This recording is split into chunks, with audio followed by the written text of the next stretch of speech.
What if the very reform meant to save the Church actually starved it of its future priests?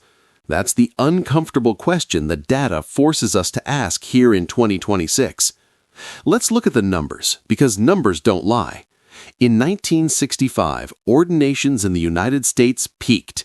Then came 1969, the Novus Ordo, and the bottom dropped out. Historians tracking the Catholic Directory data show a steady, workmanlike growth in vocations from the 1920s through the early 1960s, but after 1964, the decline was catastrophic and unprecedented. By the 1970s, seminaries that once overflowed stood half empty.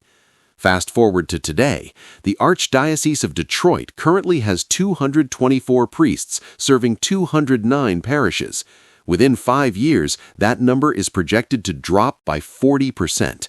Let that sink in, 40%.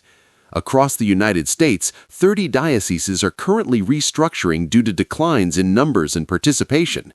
The Archdiocese of Dubuque reports mass attendance down 46% since 2006, with only 37% of church capacity used on weekends. This isn't a dip, it's a collapse. But here's what the raw numbers don't tell you. They don't tell you why. Look deeper and you find a liturgical shift that changed everything. When the Mass moved from a sacrificial focus, where the priest stands at the altar acting in persona Christi to offer the unbloody sacrifice of Calvary, to a communal meal model centered on the assembly, something fundamental shifted. If the priest is primarily a presider at a table rather than an altar Christus offering sacrifice, why would a young man give his entire life for that? As one theologian put it, remove the sacerdotal dimension and everything collapses. Only a lawfully ordained priest can confect the Eucharist. Take away that unique identity, and the priesthood becomes just another helping profession. The statistics bear this out. The red line for religious orders showed a clear upward trend for a century until the mid-1960s. Then the line plunges off a cliff. Coincidence or consequence? Now here's where the story gets really interesting and hopeful. Because while diocesan seminaries emptied, some pockets of the church were quietly filling up. Traditional seminaries today report waiting lists. Young men in 2026 are increasingly drawn to rigorous Latin rites and uncompromising dogma. Why? Because they want to be priests, not social workers.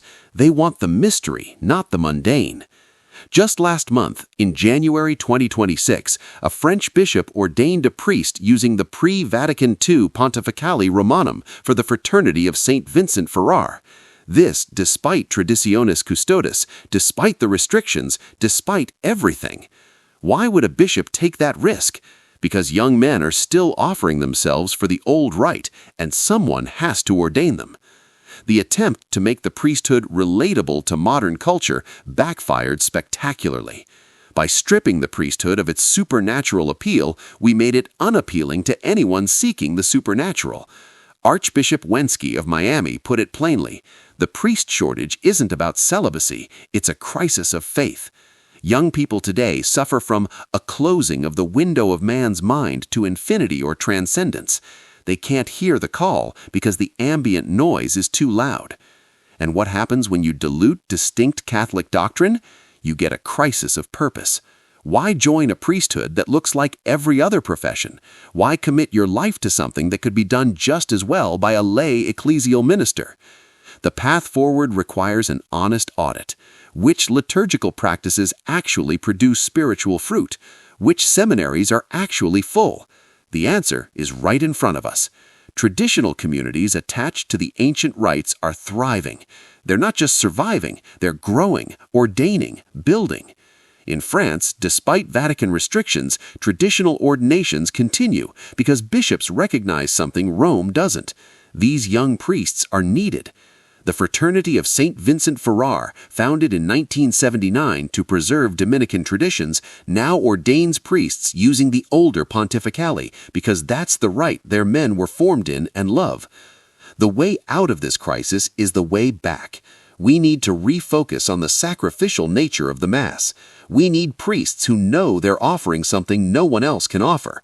We need to reclaim the sacred heritage that built the Church in the first place. Archbishop Weisenberger of Detroit told his flock not to give in to anxiety or despair, but to see opportunity in crisis. He's right, but opportunity only comes when we're honest about what went wrong. The numbers are devastating, but they're also clarifying.